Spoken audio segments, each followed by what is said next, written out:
Just one thing here. I have a quote here from Father about this song, actually. He used to sing this song in a North Korean prison camp every day. And I have a quote here. He said, "You cannot know how much inspiration and comfort I received from this song." So, and also he was thinking about the cosmic spring, which is here and coming and developing. Okay, thank you.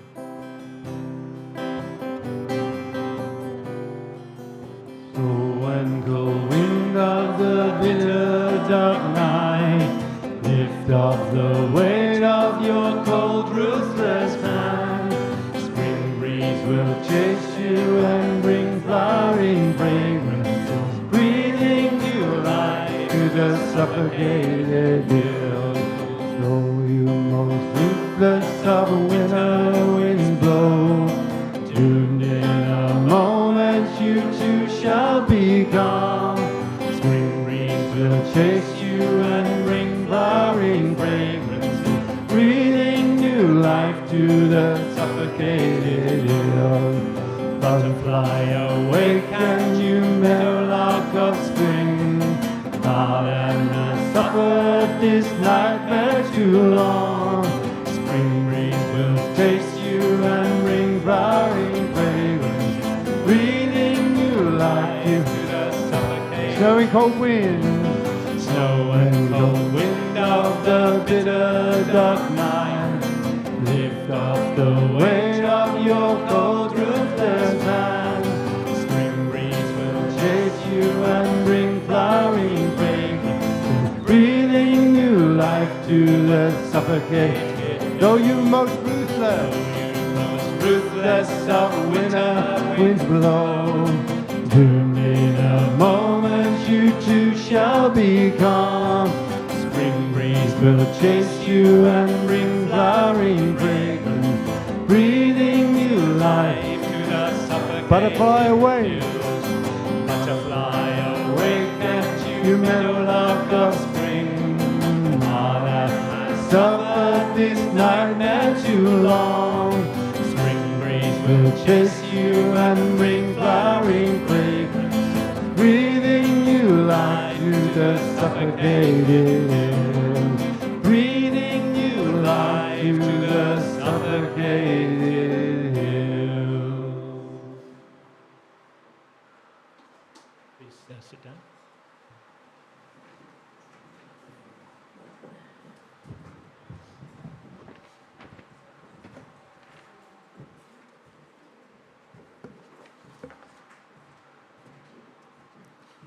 Good morning, everybody. And we're now going to do a flower offering. And we'll have some background holy music. So if each of you'd like to, can you see the flowers at the back? You can pick up a flower each and then bring it to the front. Okay. So please make your way to pick up a flower. Everybody. Yeah, maybe row by row. Front row can go to the back and come down through the middle. And then the next row can follow them and come through the middle.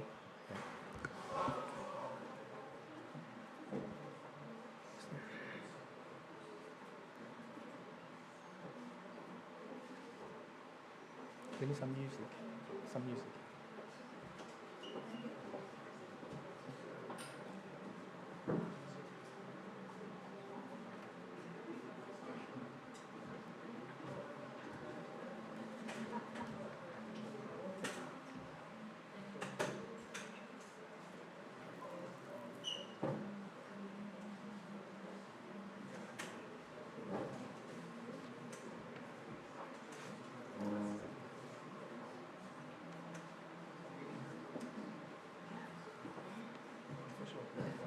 Things are not coming through.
Good. Now we'll have our congratulatory song. To invite the band up.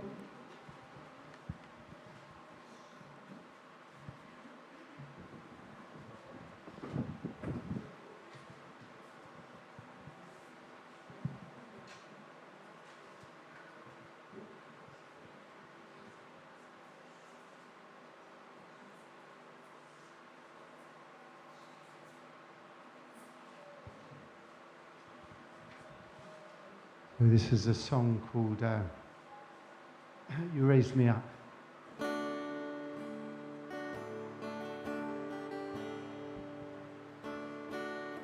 When I am down and oh my soul so weary, when troubles come, my heart burdened be, and I am still waiting in the silence until you come and wait while with me.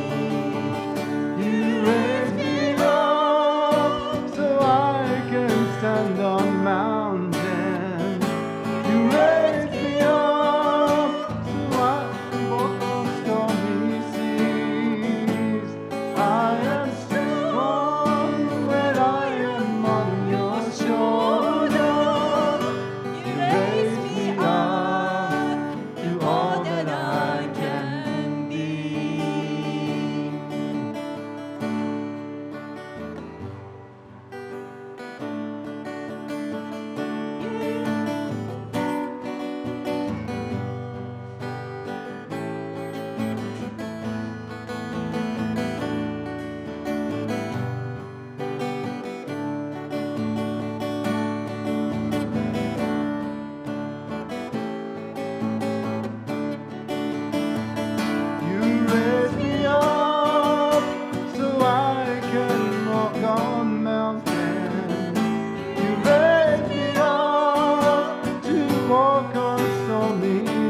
Thank you, thank you. Now we have our first testimony, and that'll be by Nigel Barrett. And then we have a space, and then we have Tina. So if anyone feels really inspired to come and give a testimony, does anyone feel inspired now? Or should we wait to hear Nigel? We'll wait till Nigel, and then we have a space. Someone that would like to say some words. Okay, hand over to Nigel.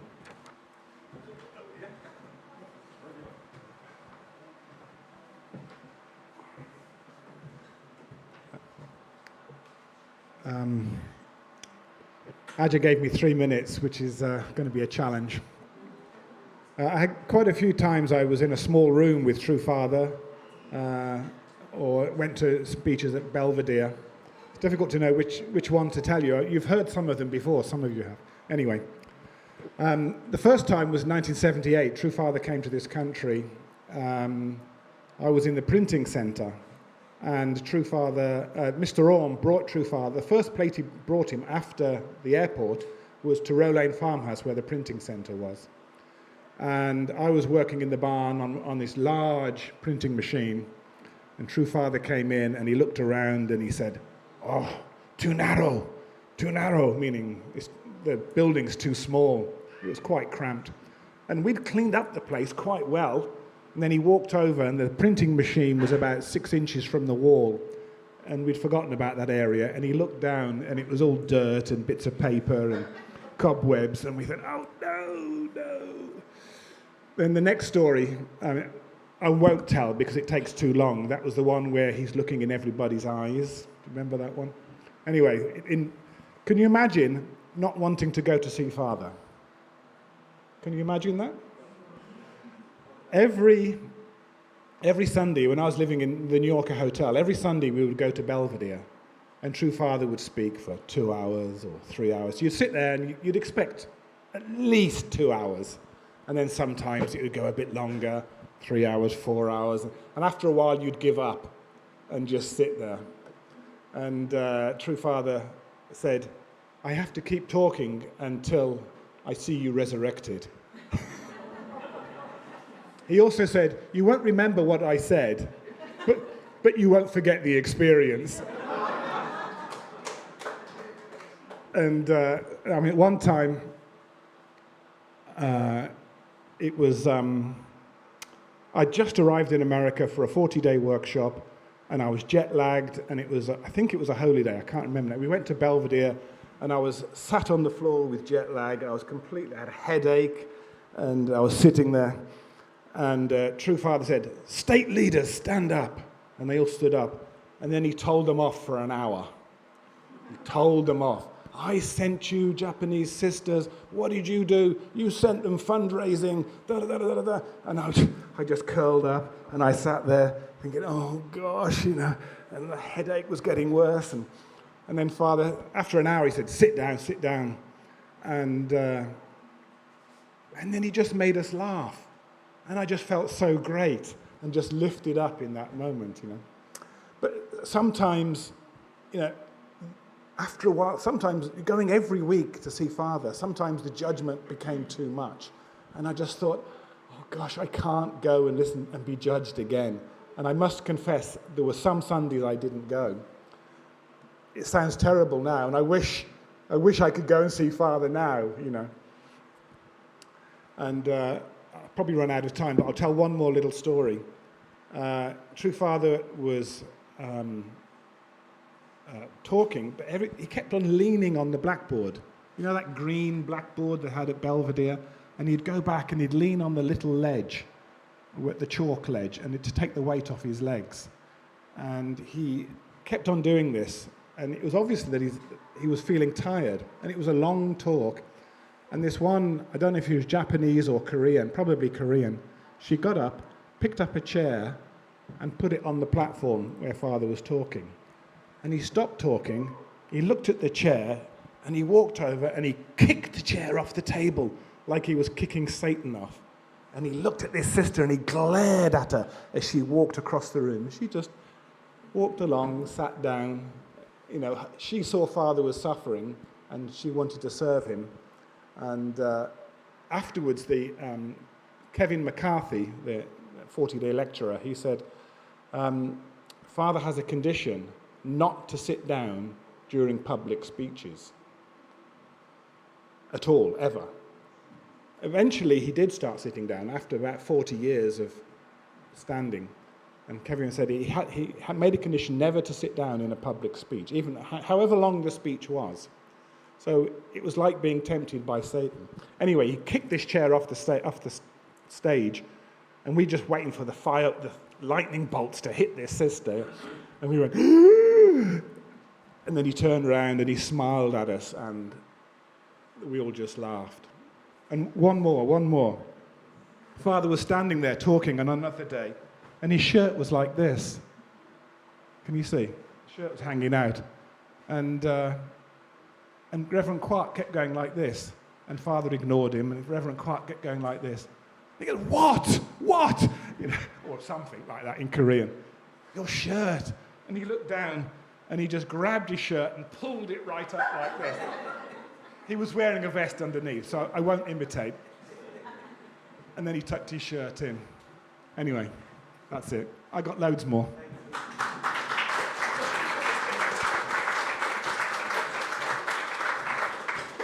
Anyone else feel inspired? Share their experiences with True Father? Yeah, we have a room full of people. Dawn. Great. Second gen, yeah.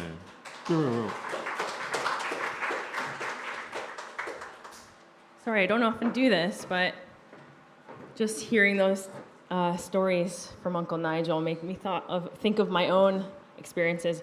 I grew up in America, so I also went every Sunday to go see True Father, Belvedere, East Garden. 3 o'clock in the morning, we got up, we got dressed in our nicest kind of Sunday outfits. We'd drive an hour, we'd sit. It would be really uncomfortable. I know, like, you couldn't sit on a chair, you'd just be kind of squeezed. And I just remember, like, fiddling around all the time. But I have this one experience. This actually was in Korea. And I was in the front row listening to my translation, and True Father was on the stage. And I couldn't get my radio station to work. And I'm like trying to fiddle with it. I'm trying to hear what he's saying. And then I look up, and the translation kicks in, and True Father is staring at me in the front row, and he's saying, you should know Korean. You shouldn't need translation. You need to learn Korean. And I just felt, oh my gosh, this is like the Messiah saw me fiddling around, right? And is like scolding me. But I've had lots of experiences with True Father that are good. I've seen him also scold people. I've seen him hit people on the head a few times. People in the front row got quite a lot of abuse, but then he'd always laugh. Yeah, one time he was sitting in a chair and he said, look what I can do.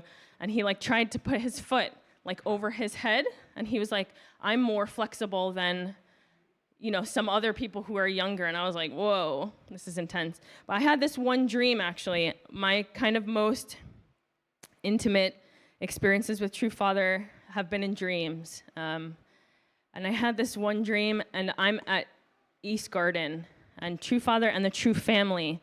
So it's True Father, True Mother, and the True Hyojinim's wife is there, and also some of the True grandchildren, like it would be, because I've been to a few things. The True grandchildren are there. We're celebrating their birthdays.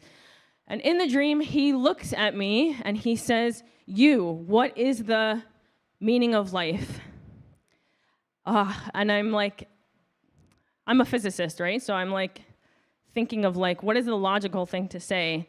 So I'm thinking, okay, 4-position foundation, like rattling out like divine principle things. 4-position foundation, 3-object purpose, like, right? And he goes, no, true love. And in that moment, like I could feel it's not about thinking, it's not about, you know, that's part of God, but the heart of God is true love, and what we should experience is true love. And one more, sorry, I have a lot, but one experience also in a dream, and I'm sitting on True Father's lap, and he's like a father to me, and he's like, we're sharing like an embrace, and he's just really pouring out his love, and it was like a father. Anyway, yes, I miss him very much. Thank you.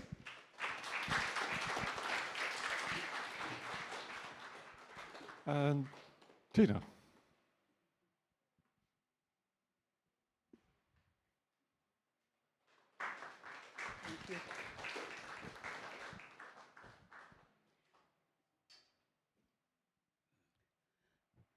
Good morning, everybody.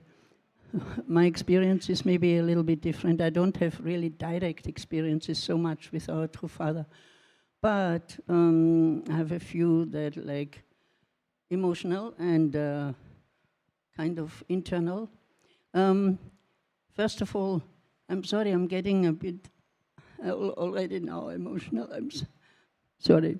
I just want to give a shout out to my spiritual mom, who witnessed to me next year, 50 years ago. Can you believe it? 50 years? Many of you were not born, right? Second gen. You're very young. But it was 50 years next year that she talked to me when I did my exams as a medical technical assistant in the hospital in St. Pölten in Austria. And she asked me, what do you think about the relationship among people? And that really brought me on the topic because, yeah, the world was, you could see all around difficulties, people, not behaving very kind to each other. So as I invited her and said, come to my flat and we talk more. And she taught me the principle of creation. And it was literally a heavy load lifted from my heart when I heard about the 3 blessings and how much God really wanted the world to be a place of true love, like Dawn just said. And that was really the first kind of deep experience with a principle that came from True Father. And then in those days, Peter Koch, if you remember him, he was the first person who brought the divine principle to Europe. He met our 2 parents and the principle in America. But he was the first one who brought it to Europe. And he was national leader from Austria in those days. And he had a kind of established a habit to invite the newcomers, the kind of, so he had regular meetings in Vienna, like with the new people who kind of join, yeah? So I was there as well, and we slept in sleeping bags in the living room, and there was on the bookshelf a picture of True Father. And I looked at him and I said, because my background is Catholic and we did respect Jesus a lot, yeah? And we still do, of course. But, and then the thought came really, are you really like Jesus? Are you the Messiah? And then I just looked and I talked with Father. I think that's how I had my experiences. Father really responded, or things happened when I kind of talked to Father. And when I was looking at the picture, you wouldn't believe it. It was that picture, maybe you remember it, where he's sitting on a desk, he's kind of praying, and there is some light around him, yeah? But when I looked at that picture, that light, it lit up literally, like a bright halo, and it was amazing. And I thought, oh my gosh, that was so amazing. And then I had a couple of experiences when I went to a center in Upper Austria. We did conditions for our guests and friends we witnessed to, and I had a condition. We had a walk around the house where we lived. It was a few kilometers, and I did the condition to run it. For my friend to run through it. I think I told it, maybe you remember. I was running, and then suddenly I got this really heavy stitch. And it was so painful, I thought I have to stop. And I said, Father, I can't stop, it's a condition. And that moment, I literally saw Father running ahead of me. He ran ahead of me, and he had a certain speed and step. And I took the same speed and step, and immediately the pain disappeared. And I completed the condition, the run. And then there was another one, a similar one, where Father told me, just come on, go ahead and go forward. And then I said, my gosh, Father, thank you so much, I love you. And then suddenly I thought, what will Mother think if I love Father only so much, And at that moment, Mother's face appeared, literally in the sky. I could see Mother's face with a big smile and saying, don't worry, love Father as much as you can, and even more. And it was so nice. I just want to tell you also one thing. When we went in 99 to Brazil, to the family workshop in 99, that Father did, and the nature even had such a beautiful relationship with Father.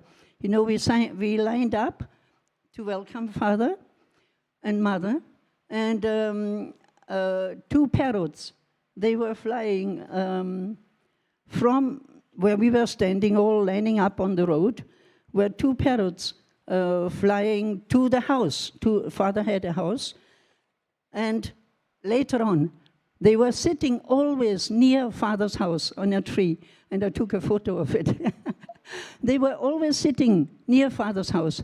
And then, when Father and Mother left, we also again lined up on the road, and there's 2 parrots flying away. It was so amazing. Even nature really loves Father and Mother so much, and so connected in heart. Yeah, and just one funny experience in New York when we were there for a meeting. He was talking, and the room was big. I was standing in the back, but near a column. So I was standing up because I was quite far. But then Father walked back like he usually did, right? And then when he came more back, I saw his tie, and it was a really beautiful tie. So I said, Father, this tie is beautiful. And I tell you, right after I said that in my mind, Father stopped talking what he was saying, and he did like this, and he said, don't you think my tie is beautiful? I couldn't believe it. Literally, right after I said this kind of, It's amazing. If you talk to Father, he catches it.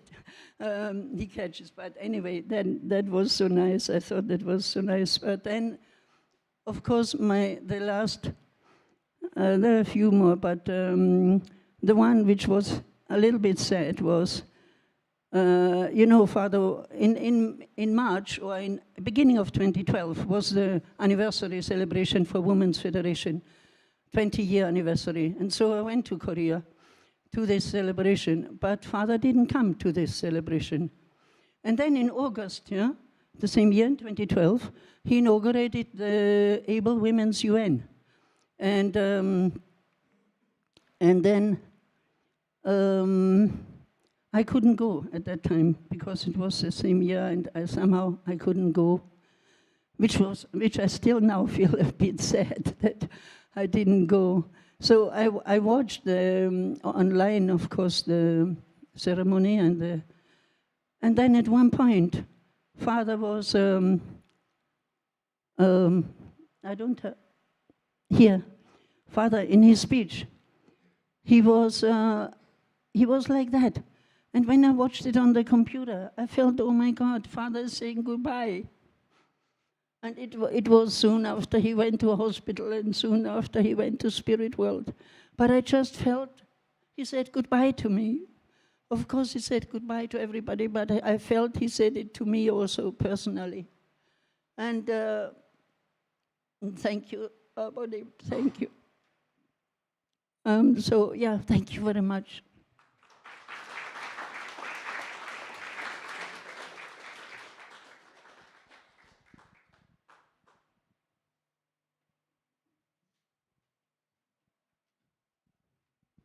Thank you for those testimonies. I'm sure there are many, many more. Okay? Yeah, okay. One more.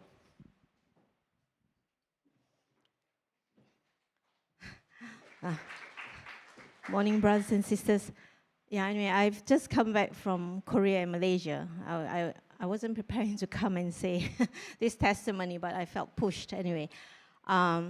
I didn't have so many, personal experiences with True Father, but one that really changed my life, obviously, was the time of the matching and blessing, my matching and blessing. So that was in 1989, and Father was walking and then doing the matching, and suddenly he stopped and he put his hand on my forehead. He started to do this, and then I'm like, oh my gosh, this is my turn now, And I stood up, and then he turned around and he called Lance. And then I was like, you know, he was actually a very familiar face because I'd seen him a few times at the Cup Convention. But supposing that later, a few years later, as Lance was teaching at Sun Moon University, True Father actually asked for all the professors together in a room, and we came before him and offered a full bow. And then Father looked at us and he said, good match. And at that time I felt Father was actually kind of admiring his own work, because obviously when he was busy matching everybody, he had no time to really look at each couple, right? And and so that was quite an interesting experience. And I just wanted to say one more thing. It's just, you know, I'm sure some of you have heard, but we all miss Father. But where is Father now? Yeah, his office is actually now in Chong Shu Wan. And Mother said, go there because that is where Father is waiting for us. Thank you.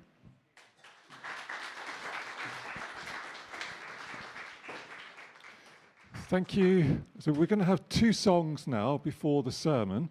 So I'd like to ask the band to come up and please rise and prepare yourself for Nancy's sermon.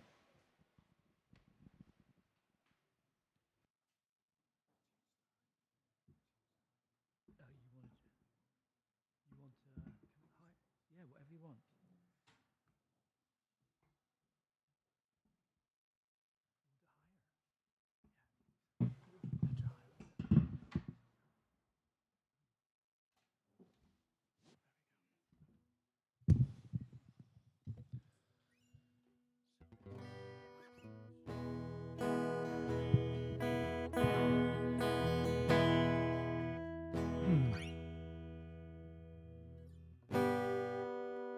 Pure new life that once was sown in the garden's fertile soil.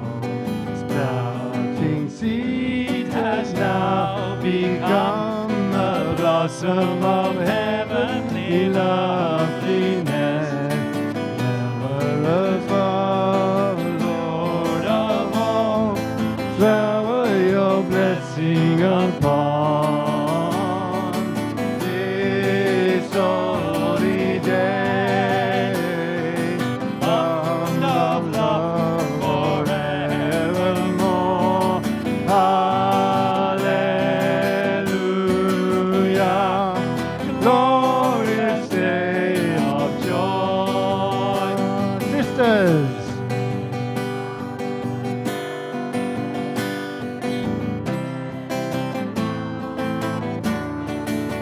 brothers, now receive the gift of life and dance in the joy of eternal spring. Sisters,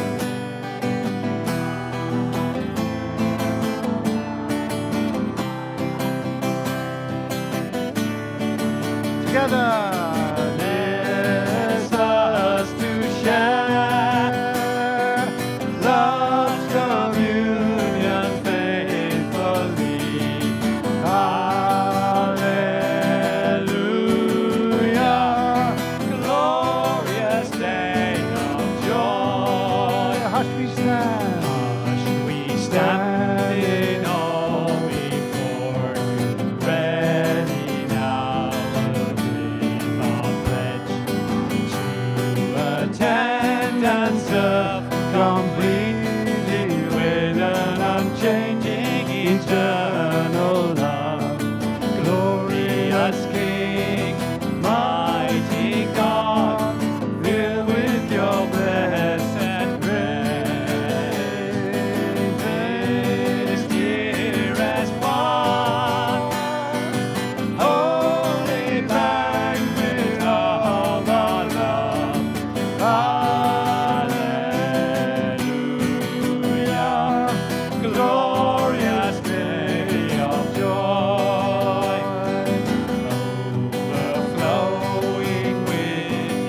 next one, which is Shining Fatherland.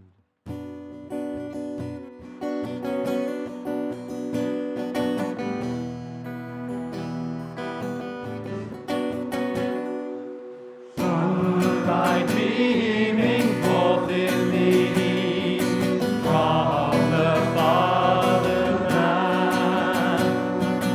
bringing tidings of a new world to families in the field.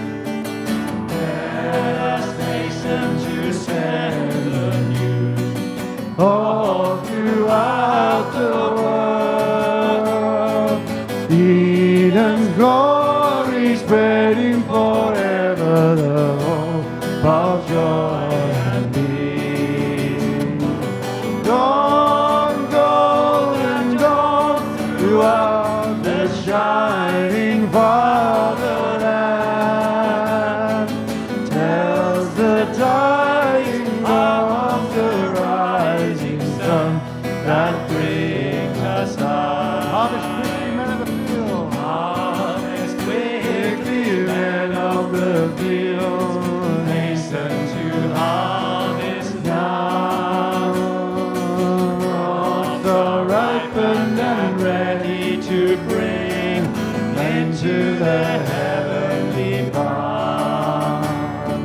Saints and angels and heavenly hosts gather to speed the tide. All will share the harvest of joy at the banquet of our Lord. Dawn, golden dawn, dawn, golden dawn, throughout the shining fatherland, tells the tidings of the rising sun that brings us life. When the woes of 6,000 years are gone from the Father's heart, sons and daughters shall live with great joy, bow to parents' own. Saints and sages and men of good faith, all waited for this day. Loyal men of hope and fidelity yearn to see this day.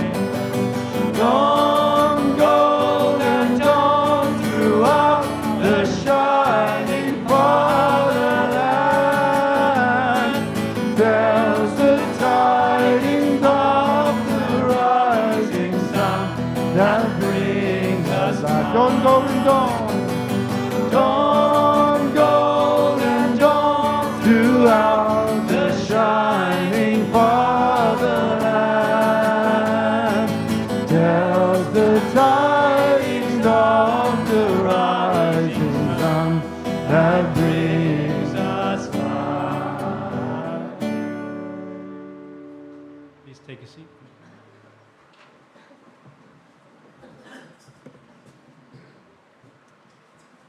I'd like to introduce now our sermon giver. I was very inspired a couple of weeks ago when Matthew gave his little introduction, being here and saying, coming here is this South London Show's part of his very fibre. I was really moved by that. And they're here on holiday. Who has been on holiday and then gone to a local church? Yeah? And then given a sermon? No, she's here on holiday. She's going to give us a sermon. Let's give her a big warm welcome.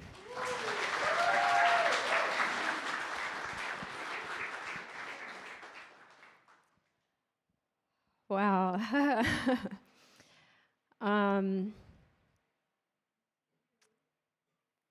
think, first of all, I want to say thank you so much for having me. I'm really grateful to be here. I know Matthew expressed this the last time that we attended service a couple weeks ago, but it really does feel like home here. Sorry.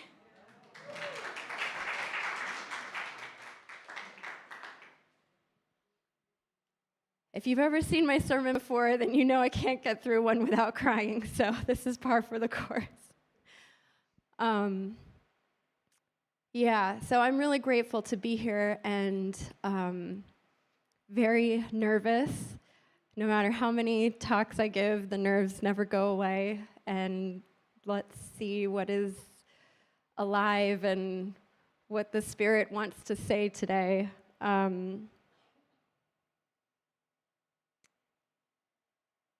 Maybe it was pure luck or misfortune, unlucky, that today is also a day that we are honoring the passing of Reverend Sun Myung Moon, whom we also lovingly call Father Moon or True Father.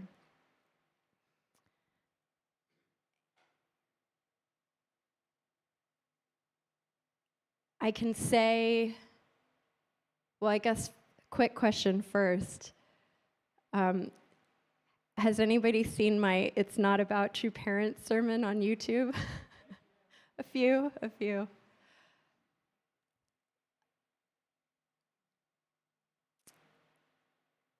Even though in that sermon I talk about it's not about true parents, it really is because of them. And being here today to honor his legacy, no matter what your understanding of who he may be a charismatic, really great at business person, or a philanthropist, or he may be a religious leader and a deeply spiritual man to you. To some, he is the Messiah, whatever that word means. But I can say for me and myself,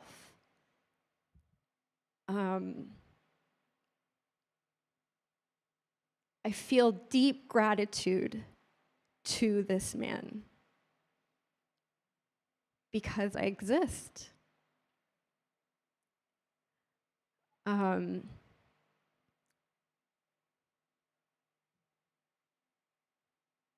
also want to throw out one other caveat. If you haven't heard one of my sermons before, is I find the deepest truths of the universe are complete paradoxes. So some of the things I might say may sound very different to what you've heard before. Matthew had organized a reunion for STF, which was the missionary trip, the missionary year that he did for our movement. And it was their 20th anniversary reunion. We went to Germany and we met up with all of these, people that we hadn't seen in such a long time. And I connected with someone I hadn't seen in a long time. And this brother asked me very sincerely, like, why do you stick around? And it's not the first time I've been asked that question, like, why do you stick around? And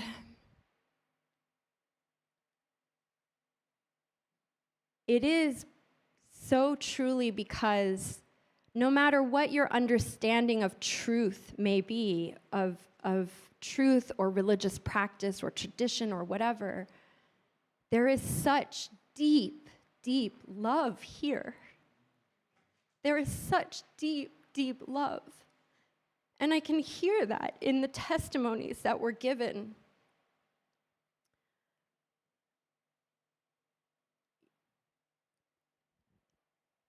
So my professional background is marketing and public relations and communications, and I always have that ear, like what would normal people, the average Joe, think about what we're saying and how we express it, and like some of these testimonies, it was like, wow, to an average person that would sound so bizarre, right? And that was part of the challenge to understand who Father Moon was, right? it was like so wild. You couldn't quite follow what he was saying because you'd think that he's going to zig and then he would zag, like in his speeches, like just completely unexpected, right?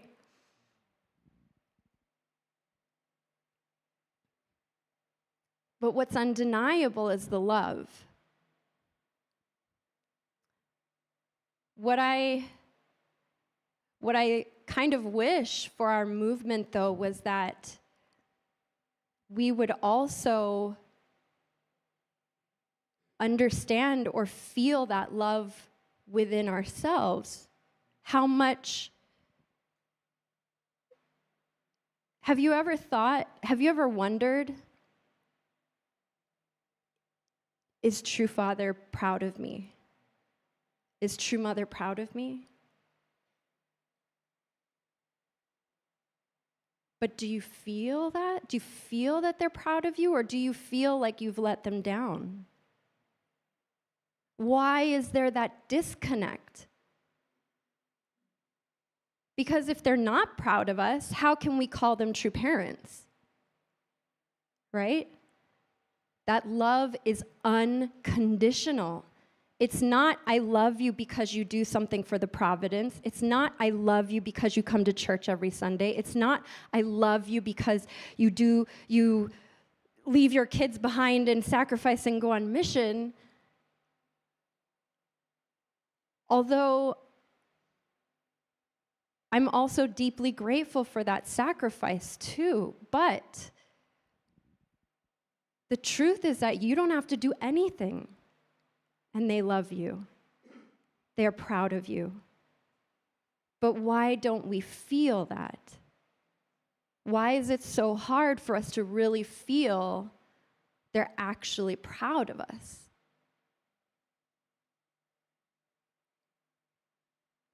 Because really, if we proclaim true parents as the Messiah, isn't that the purpose of the Messiah? Right? How many of you have heard Father Moon say in a speech, you should be better than me? Right? That love, that desire for us to be better than them is there, but why does it feel like so impossible and far away? And I think this is where the paradox comes in, is that we're so focused on how great and the adoration and the honoring of true parents that we forget that we also are divine beings created by God, that God created me as well. And if I don't learn to feel that inside of myself, if I don't learn to connect with that, then truly you'll never actually understand who true parents are or their value. Because what I'm learning on my own spiritual journey is that you can only love others to the extent that you love yourself. I'll tell you, all the self-help stuff, and it's like positive affirmation and stand in the mirror and say, I love you. And I was like, oh my God, that's some crunchy California granola stuff. Like, no way. But then somehow feeling like,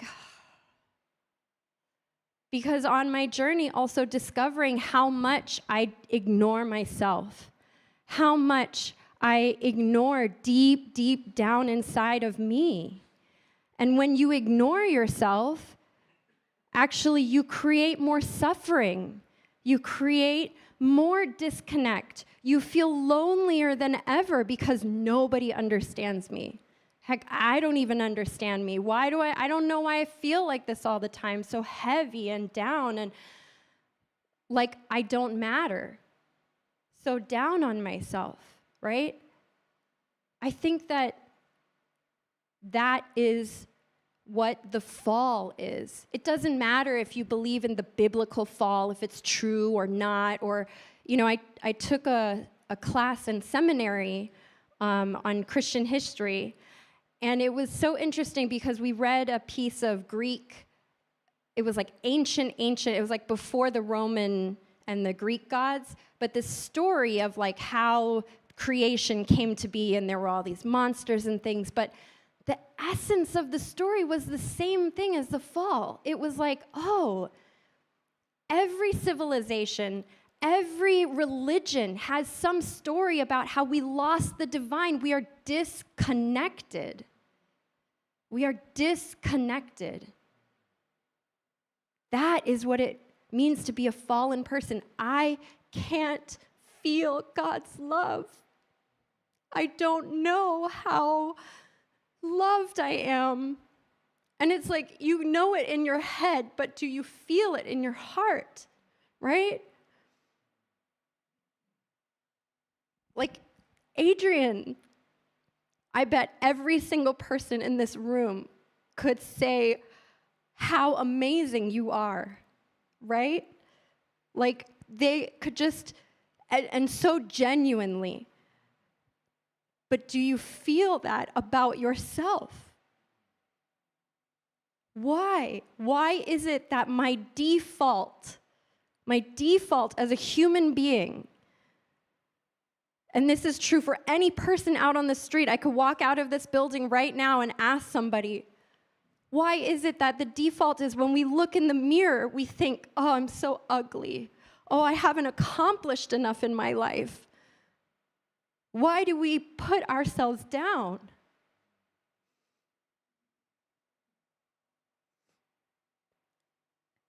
And sometimes, maybe it's a little controversial to say this, but sometimes I wonder if True Father forgot to tell us how to feel that. Because he just knew. He just knew how loved he was and how much he loved God. It's like nothing else mattered. And it was palpable, and I think I can confidently say that each person here could feel that, right? That you could sense that passion, even if we couldn't understand, but you could feel that love, that intensity, and he knew his value as God's son. And it was so clear, and it's like, oh, no wonder he was like so confident, like, well, I know what I'm gonna do now. Like, I'm gonna do this, and you can join me, you can attack me, I don't care. This is the direction I'm going, because I feel God. I feel God as I go this way, right? And I want so much for the members of our movement to realize that that's the longing that our true parents carry in their heart for us. To know who you are, not follow me, everybody. We think that that's what unite with true parents means. That's not what it means. I'm going to tell you right now, I'm very confident that that's not what it means. It doesn't mean to be a sheep. Obedience is children's level. But to graduate into the teenager and the adult, you must go out. You must go out and find what resonates, what speaks deeply inside of you. It's almost like in the holy song, the suffocated hills, I feel like our movement is like suffocating because we're afraid to go out and breathe new life. The more that I explore other faiths, other religious understandings, it doesn't pull me away from my faith. It makes me feel like a deeper unificationist. I'll share one experience that I had at the beginning of this year in January. I was able to go to the International Religious Freedom Summit in Washington, D.C. And through another organization that I'm a part of, the Religion Communicators Council, I was able to meet up with a good friend. He's become such a dear friend, and he's now the senior manager of interfaith relations for the Church of Jesus Christ of Latter-day Saints, which, for those of you who don't know what that means, it's the Mormon church, although Mormon is not technically kosher anymore. So, but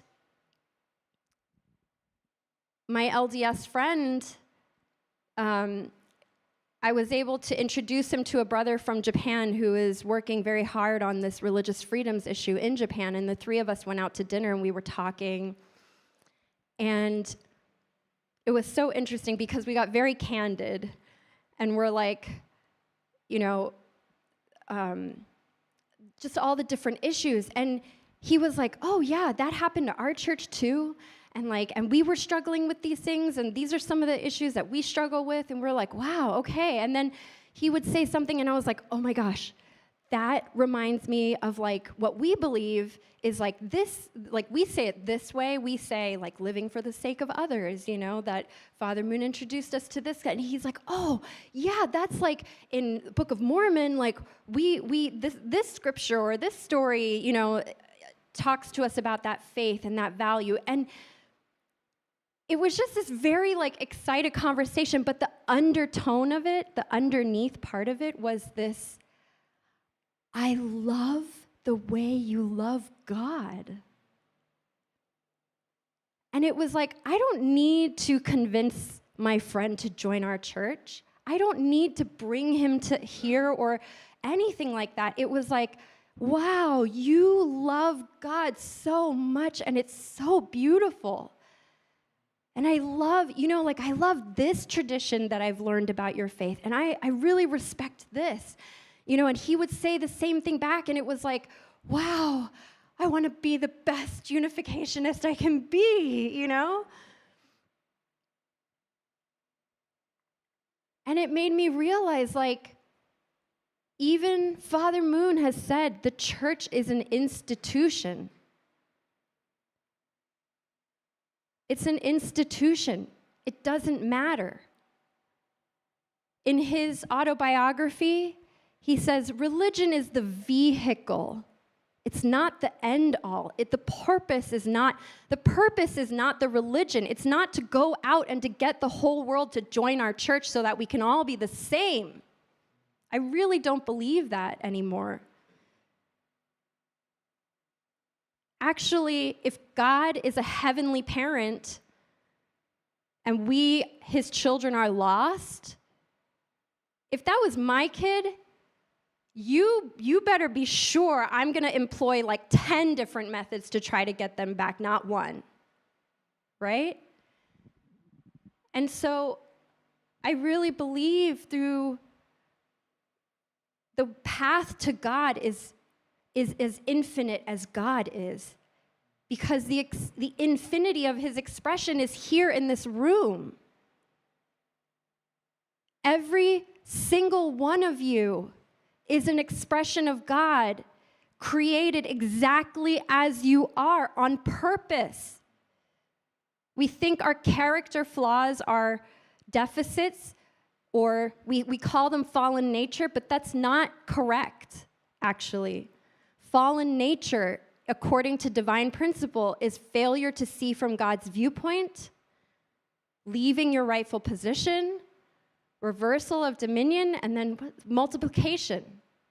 It's not being arrogant or talking too much or whatever we think that our negative attributes are. That's not fallen nature, because each of those characteristics can be used for good or bad. So it's not that. What if God made you with those attributes on purpose? Because then only you can represent that one piece of God the way he made you. And it will never exist ever again. There will be people like you, and similar, but you, as that expression of God, will never be again. Your essence, your spirit goes back into the spirit of the universe, into the oneness. And so, if we truly want to honor our true parents, we must understand who we are, how precious each and every one of you are. To know how loved you are. Because when you practice that divine patience to yourself and you practice that love, even if you feel stupid doing it, I can attest to it. You will definitely feel dumb looking in the mirror and saying, I'm proud of you, Nancy. But then something of doing that, it kind of sinks in and it feels so special. And I think I realize that doing that is almost like practicing God's divine love, right? Is that not what Father Moon talked about? The completed testament age is the age for us to embody God. And part of that is to be the body that expresses love to God's children, and that includes us, not separate. And so,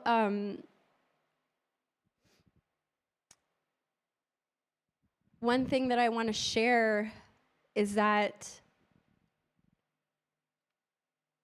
on my spiritual journey, I've been studying this, I don't know exactly how to describe it. I was introduced to it through a trauma coaching program, but it's a kind of attunement practice, and it's very spiritual. And part of it is doing a meditation, guided meditation, where you attune to yourself, like you attune to your physical senses, your emotions, the state of your mind. Does your mind feel open like a field? Does it feel buzzing like bees? Like, does it feel like stuck? And then in that attuned state, you share with another person, and you tune into them, and we do like a small groups practice, and there's a topic, and you explore, what do I feel as I'm feeling this topic? And then each person gets to share, and then you practice this whole body listening. Because often when we're sharing, we're kind of in our own mind, right? Like, I know as a teenager, I would go to Father's speeches and like just clock out. Like, he would say one thing, and then my mind, maybe it's my inattentive ADHD type, but my mind would just be gone, and I would entertain myself for hours in the chair, waiting for him to finish. And even in conversation, I'll get so lost in what the other person's saying that I kind of forget myself. And doing this attunement practice has been so life-changing, because you're listening with your whole body to somebody, and then not commenting on what they say, but you're sharing what's alive within you. And I was like, oh, that's it. That's what True Father did all the time, was he was sharing what was alive inside of him. Because sometimes he would like contradict himself, right? Like later he would say something in a speech that goes against what he said before, and you're like, what? Like, I don't understand. And it was like, oh, he is walking this journey of discovery, and he's sharing with us everything as he's figuring it out. But it's alive, and that aliveness is what sparks something in people. It touches you deeply, right? And that's why I've been researching this like for literally years now, like witnessing. What is witnessing, right? What is it? And I think that the way that we used to witness, that was like reaching the spiritual 1%. Congratulations, you guys are all the spiritual 1%, like the richest of the rich. But it's not enough to reach everybody. So what does that look like? What does it mean, right? Because not everybody thinks deeply and philosophically, and we think education, we have to educate the youth, and education, if we educate them, then they'll grow up properly. And that's not it. And what I realized was that Dawn touched on this in her testimony, but it's love. It is that love.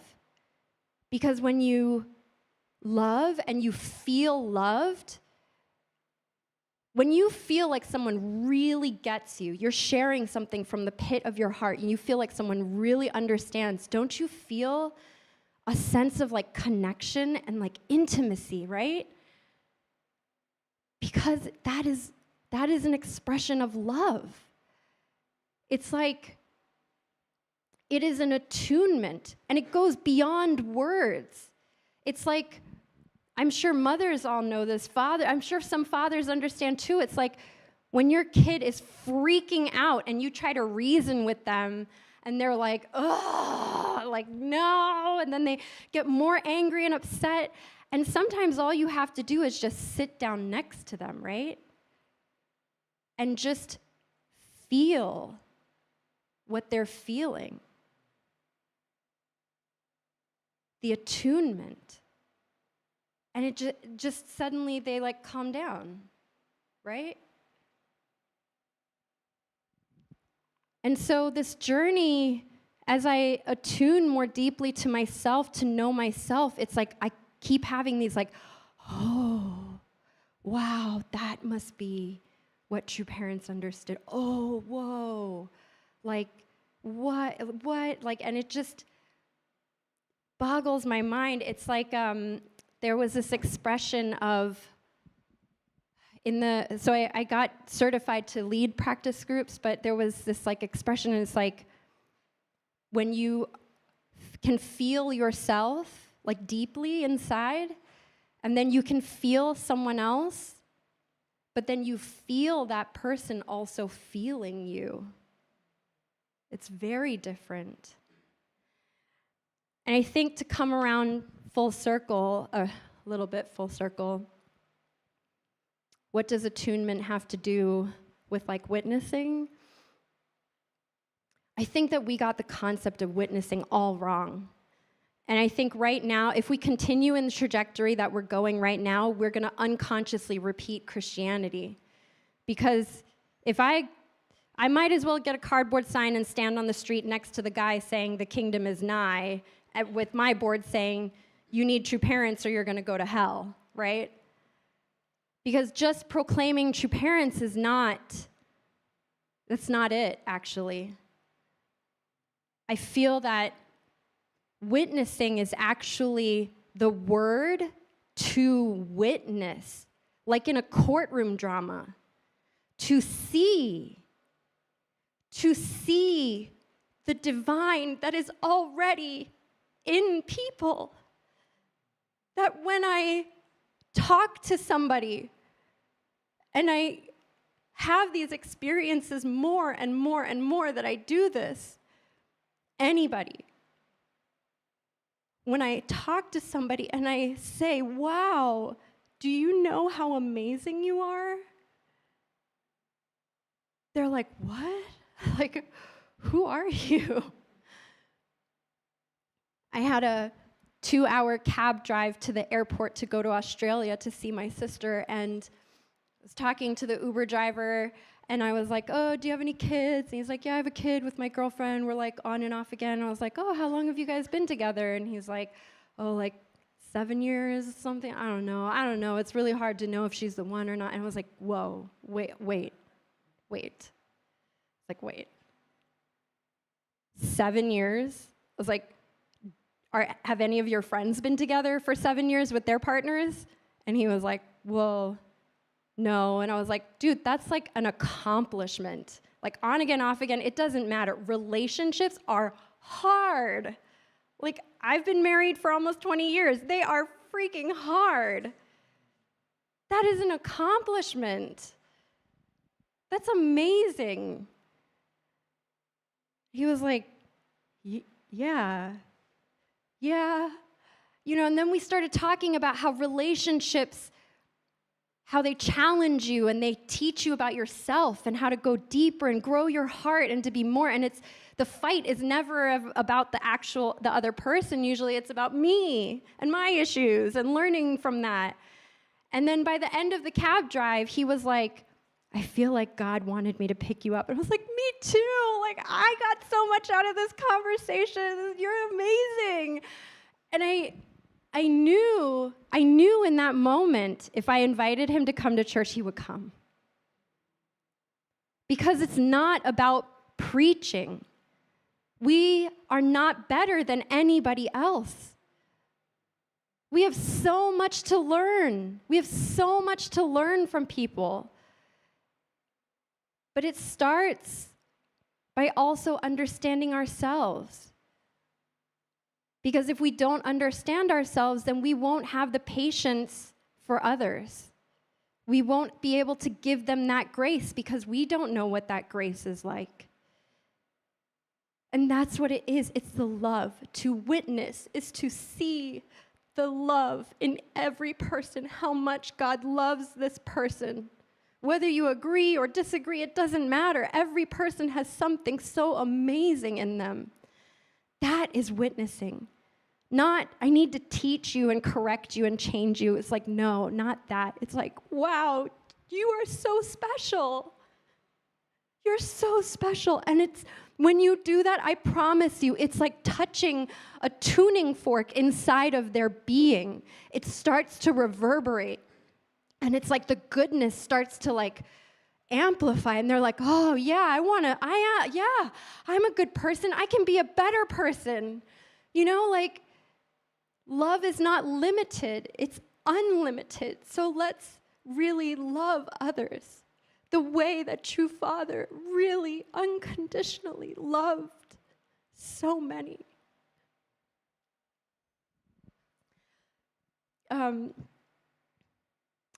This sweater was gifted to me by Damien from True Mother as part of the 12 that she wanted to go out and to witness the 12 sisters.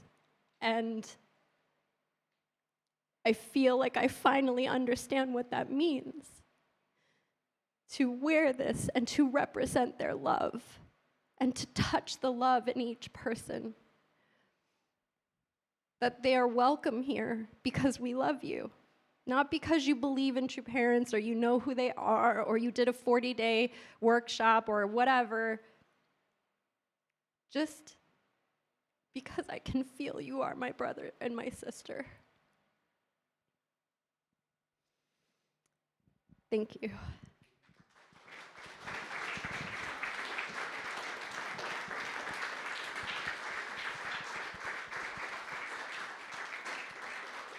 So, have a reflection. It's quite something to reflect on.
Okay, thank you. We have one more announcement from Nancy. Sorry, I completely forgot.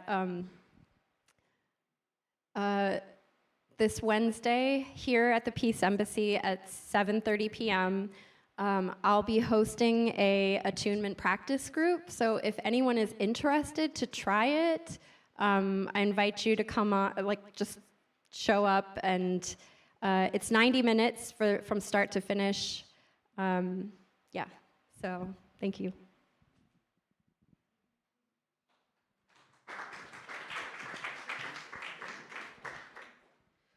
Thank you, Nancy. Should we show our appreciation for an amazing sermon? Yeah. Thank you. So we'll have our offering song now.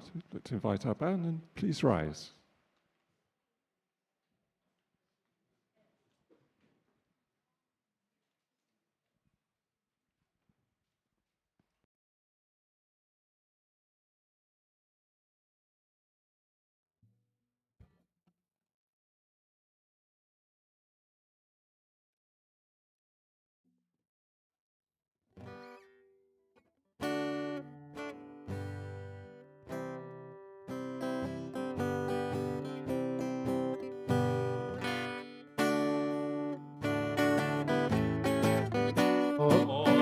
Offer everything to humble heart.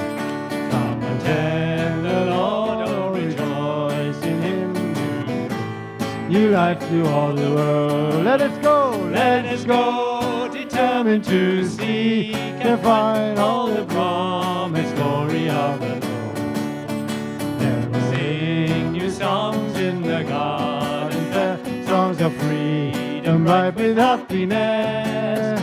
There we'll sing new songs in the garden, fair songs of freedom, bright with happiness. There are clouds of darkness on the path, sinful night enveloping the land.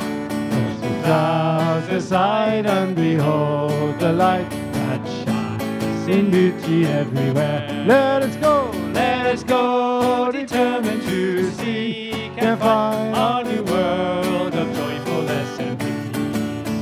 There we'll sing new songs in the garden, glad songs of freedom, bright with happiness. There we'll sing new songs in the garden, fair songs of freedom, bright with happiness. Oh my brothers, oh rejoice today. You sing the song of our new life. Offer praise on high, blessed forevermore, as chosen people of the world. Let us go, determined to seek and find all the brilliant glory of our dreams. Let us sing new songs in the garden, fair songs of freedom, bright with happiness. Let us sing new songs in the garden, fair songs of freedom, bright with happiness. We uphold the standard of the Lord, to restore His true life. Free to give your love, share the Father's joy, and He will return to you. Let's go, determined to seek and find harmony within the garden line. Then we'll sing new songs in the garden, fair songs of freedom, bright with happiness. There we'll sing new songs in the garden, fair songs of freedom, bright with happiness.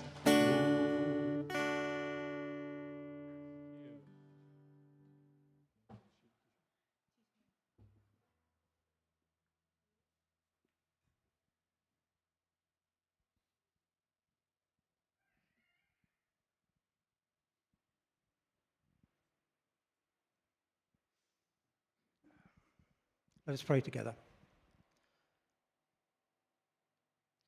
Good morning, Heavenly Parent.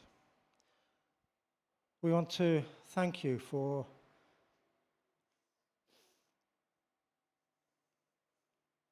a really wonderful morning together.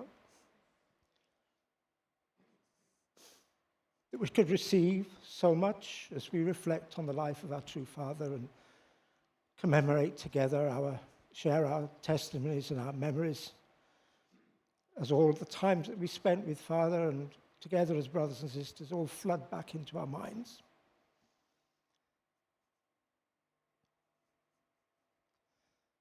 And then to receive Nancy's sermon, which was so honest and pure and rich and sincere and so deep, reminding us of who we are and our real value as sons and daughters of our true parents.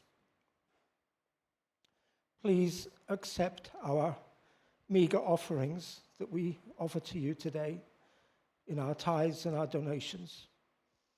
And please allow us to use what we've offered wisely and with a heart for those people who are not here, that we don't yet know, that we've not yet had a chance to love or to tell them how special they are. Please accept our prayers, which I offer to you in my name, Trevor Davis of the Central Blessed Family, our Jew.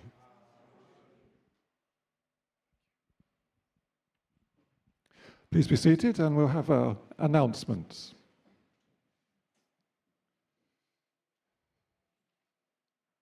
I'm going to run through them a little bit more quickly today.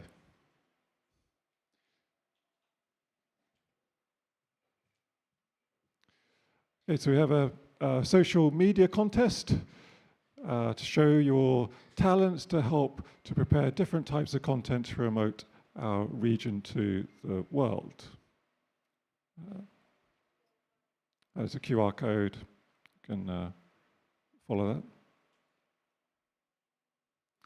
that. We have the Junior Harp Workshop, which is in Livingston House, 28th to the 31st of August. You can apply with a QR code. And there's the Blessed Couple Retreat. So it's a European Young Blessed Couple Retreat will take place in Budapest from September the 6th to the 8th, and is offering inspirational talks, fun activities, and opportunities to connect.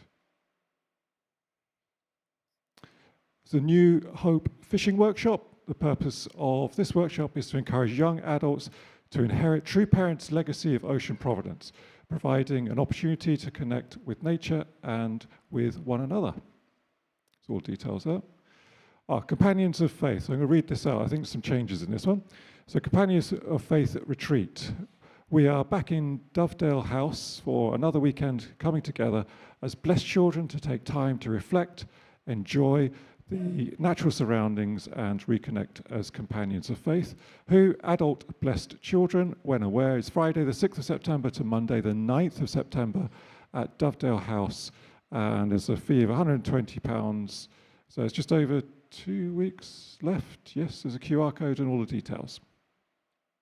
The Peace Road 2024, UK, France, and that's when aware, it's Saturday the 24th of August, 10 a.m.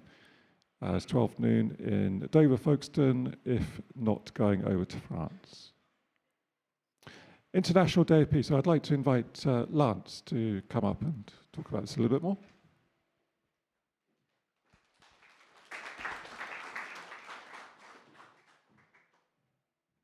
Hello, everyone. Hello. That's better.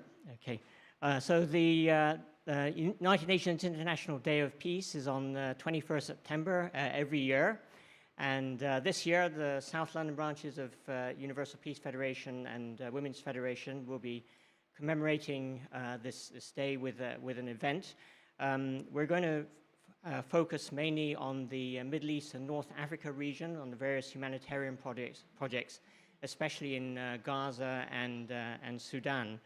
And it's very interesting. I don't know if you can see the leaflet there. The theme that's given by the UN is cultivating a culture of peace. And you can see the book there. So they consider the importance of education in teaching the principles and values for peace. And for us, of course, it's 100K. And we will be having readings of excerpts from True Parents' memoirs, teaching about True Parents' vision and ideal for peace as well. So, just to say a little bit more, last month we met with Mike Balcom on the UPF strategy, and he emphasized what True Mother said of creating a wide gate for many people to come through. So, very grateful for Nancy's beautiful message, in which she talked about different types of outreach. And so this is a way to really connect people to the vision of True Parents.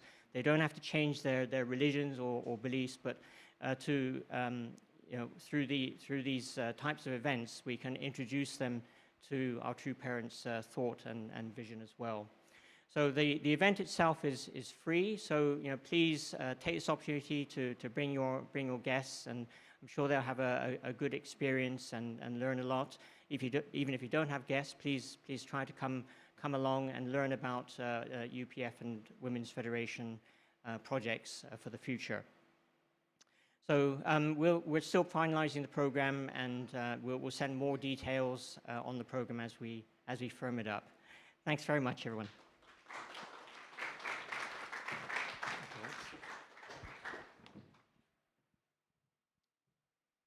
Okay, do we have any more?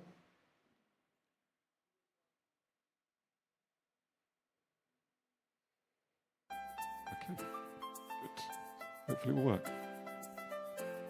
Hi, dear brothers and sisters. Welcome to this edition of Yumi Weekly News. I am Erica. And I'm Eugene. And we are from Portugal. And we are glad to be your presenter for this edition. This week, we will focus on the South region.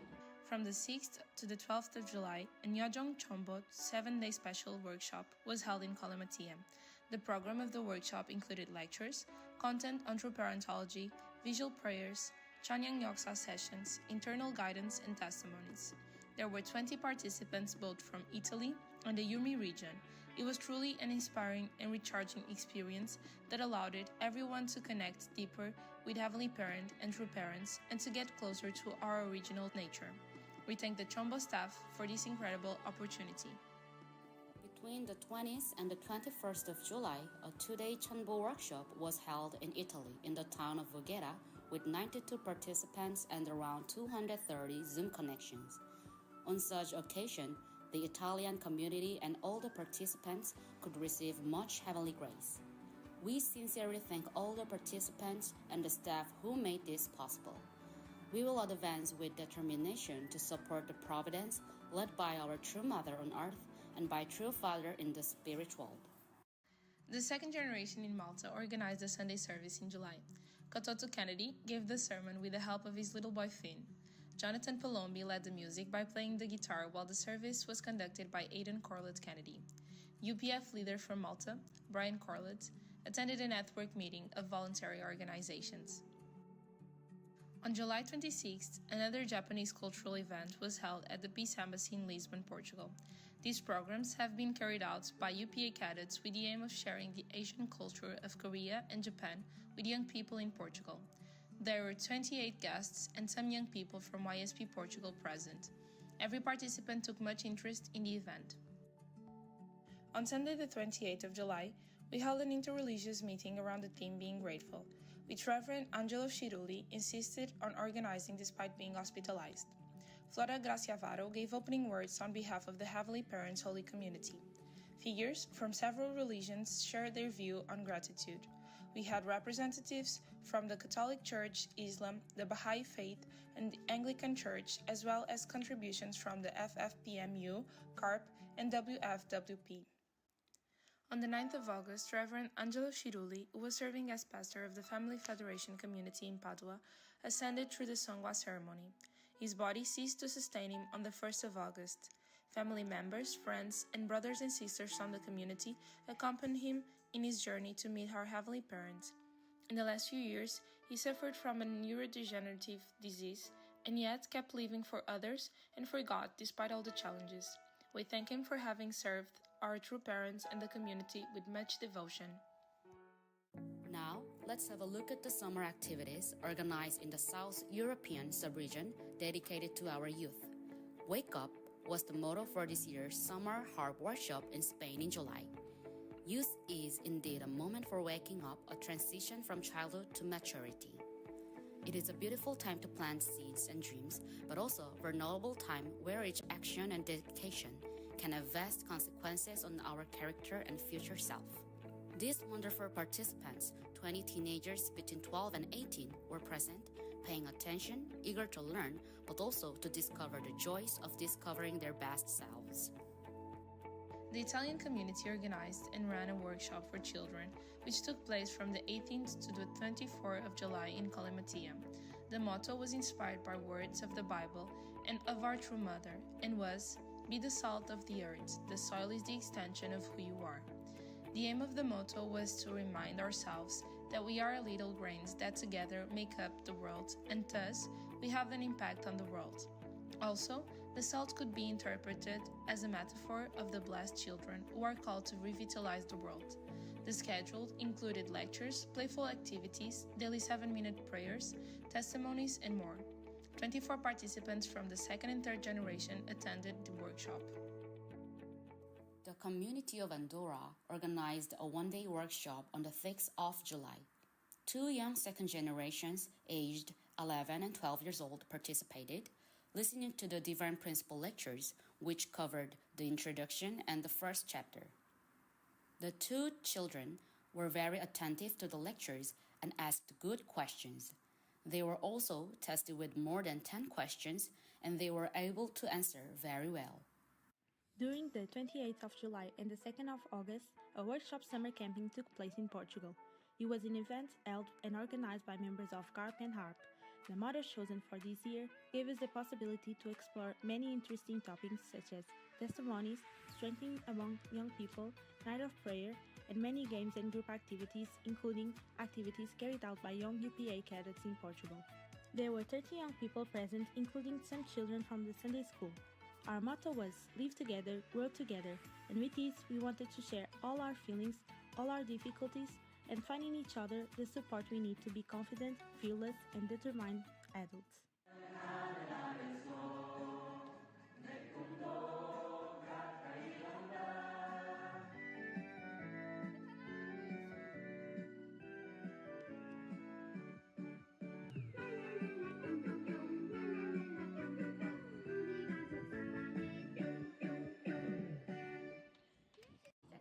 Thank you very much for watching. May the divine grace of our Heavenly Parent shower upon you.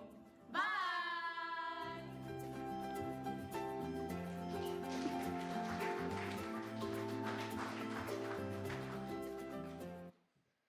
Who saw Giuseppe Calli's testimony about Angelo Giurli? It's amazing. If you haven't seen it, it's worth watching. I thought it was an example of who Nancy was talking about, living that example. Yeah, amazing, amazing. So we have now our nice to meet you. So we welcome anybody who's here for the first time or has been away. And if you would like to, we like it as well. You can stand up and say who you are, where you're from. So do you have anybody here's first time like to say yes? Oh, we've got a microphone coming, so they can hear you on YouTube. Hello, I'm Hi. Heidi Kaiser. I'm from Germany, and I'm staying with the Rosellis for 3 weeks, just practicing my English and see a little bit more of London. Yeah. Yeah.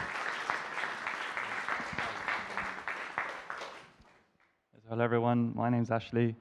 I've been here a few times before, but just in case you don't remember, I'm originally from the West Country, and I'm staying with Uncle Simon Roselli for the time being, and this is my wife Hajin.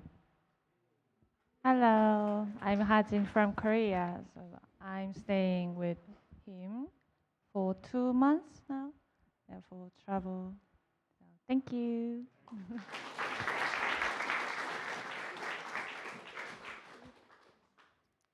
Thank you. Is that everyone? Because I'm pointing in this direction. Who?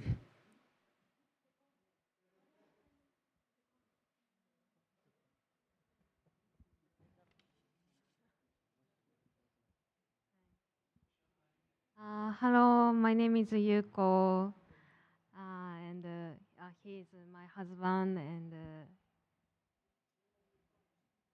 And Nice to meet you. Hello. My, I'm from Japan. My name is Eiko. so, yeah, we just moved to Sutton. Yeah, Oh, 2 weeks welcome. ago. I live in and- Sutton.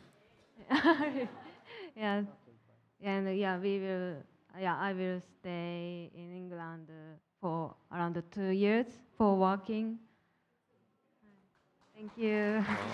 Wonderful. Very good. I'd like to invite up our pastor now. So we have the benediction. After the benediction, we'll have a group photo, and then you'll all be waiting for lunch. And after that, we'll have entertainment. So, our pastor.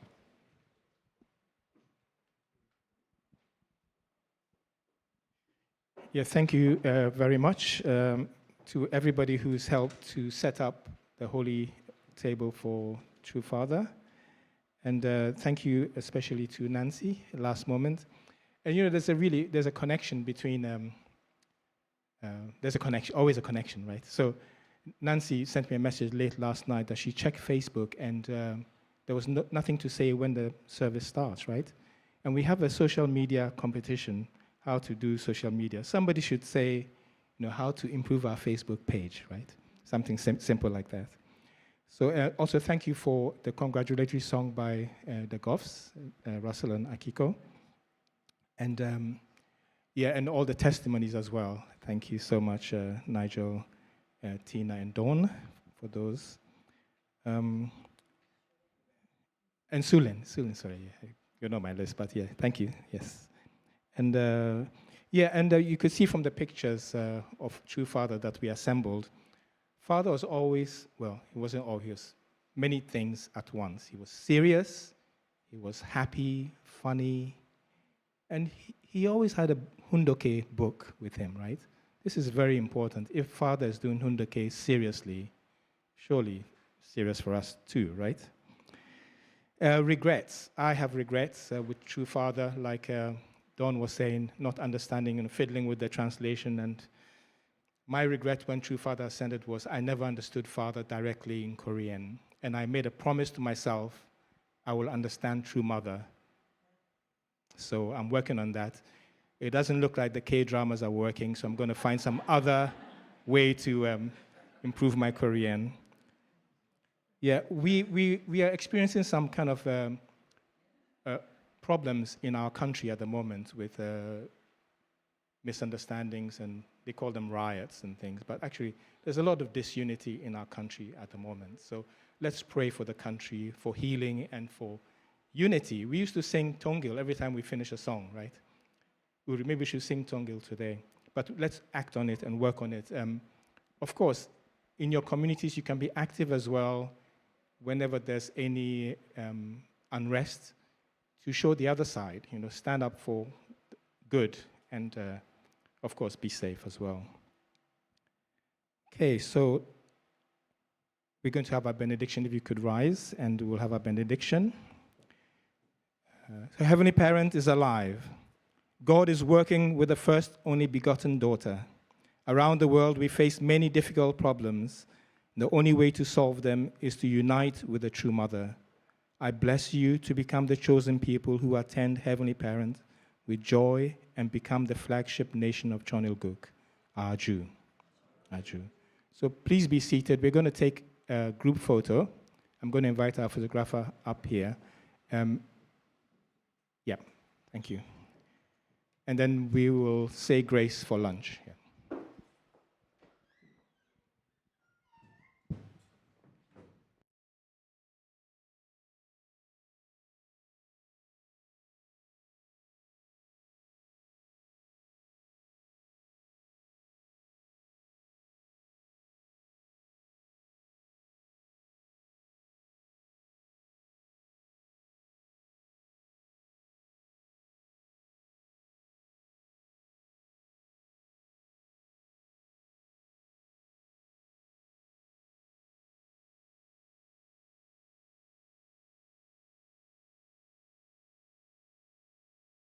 We okay?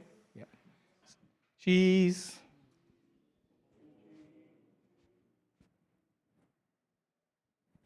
Thank you very much. Thank you. Now we'll have Grace for lunch. Okay, let's join me in prayer for lunch. Good afternoon, our most beloved Heavenly Parent, beloved true parent. Thank you for your deep love that we can hear, we have experienced. And also, you never forget about to make us happy as well, that you prepare wonderful meal for us. We want to enjoy with you, Father. And we know you are here with us because you can go anywhere with our physical body to embrace each one of us. Anything we eat today, we will think about you, Father, and forever. Thank you so much for you loving us. We want to offer and report together as Riverside Community and my name, Nitaya Mount Central Family, Aju. Aju, thank you. Have a great week. And please let's arrange the tables and chairs. And first thing, arrange tables and chairs, and then we can have lunch quickly. And then at 1 o'clock, we will start entertainment. So the first up will be Sigrun Vitai, followed by